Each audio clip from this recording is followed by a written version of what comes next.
ನಮಸ್ಕಾರ ಸ್ನೇಹಿತರೆ. ಇಂದಿನ ಸದ್ವಿಚಾರ ಸ್ಪರ್ಶಮಣಿ, ಟಚ್ ಸ್ಟೋನ್. ಒಂದೊಮ್ಮೆ ಹೀಗಾಗ್ತದೆ,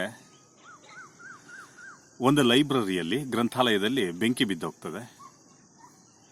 ಒಂದು ಬುಕ್ ಮಾತ್ರ ಉಳಿಯುತ್ತೆ. ಅಷ್ಟೇನು ಶ್ರೀಮಂತನಲ್ಲ, ಅವನಿಗೆ ಆ ಬುಕ್ಕು ಹರಾಜಿನಲ್ಲಿ ಸಿಗ್ತದೆ.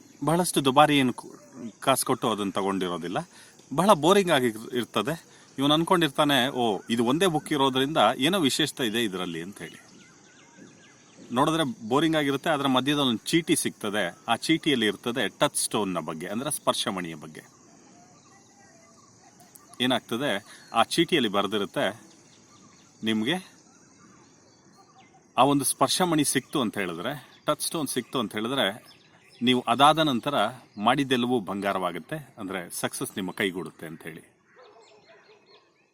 ಏನ್ ಮಾಡ್ತಾನೆ, ಇದೇ ನನ್ನ ಜೀವನದ ಗುರಿ ಅಂತ ಹೇಳಿ ಹೋಗಿ ಸಮುದ್ರದ ಬಳಿ ಅದರಲ್ಲಿ ಇದ್ದಂಗೆ ನಿಂತ್ಕೊಳ್ತಾನೆ. ಆ ಸ್ಟೋನ್ ಯಾವುದು ಅಂತ ಹುಡುಕ್ತಾ ಹೋಗ್ತಾನೆ. ಅದರಲ್ಲಿ ಬರೆದಿರುತ್ತೆ, ಆ ಸ್ಪರ್ಶಮಣಿ ಏನಿದೆ ಅದು ನಿನ್ನ ಕೈ ಮುಟ್ಟಿದ ತಕ್ಷಣ ಬಿಸಿಯಾದಂತಹ ಒಂದು ಅನುಭವ ಆಗುತ್ತೆ, ಅದೇ ಸ್ಪರ್ಶಮಣಿ ಆಗಿರುತ್ತೆ ಅಂತ. ಬೇರೆ ಎಲ್ಲ ಕಲ್ಗಳನ್ನು ಮುಟ್ತಾನೆ, ಇದಲ್ಲ ಎಸಿತಾನೆ, ಅದಲ್ಲ ಎಸಿತಾನೆ. ವರ್ಷಾನುಗಟ್ಲೆ ಎಲ್ಲವನ್ನ ಬಿಟ್ಟು ಅದೇ ಕೆಲಸವನ್ನ ಮಾಡ್ತಾ ಇರ್ತಾನೆ. ಸ್ಪರ್ಶಮಣಿನ ಹುಡುಕೋದು, ಇದಲ್ಲ ಅಂದ ತಕ್ಷಣ ಎಸೆಯೋದು. ಫೈನಲಿ ವರ್ಷಾನುಗಟ್ಲೆ ಆದ ನಂತರ ಆ ಮಣಿ ಅವನಿಗೆ ಸಿಗುತ್ತೆ. ಆಗ್ಲೂ ಅಭ್ಯಾಸವಲ್ಲ, ಏನ್ ಹೇಳಿ,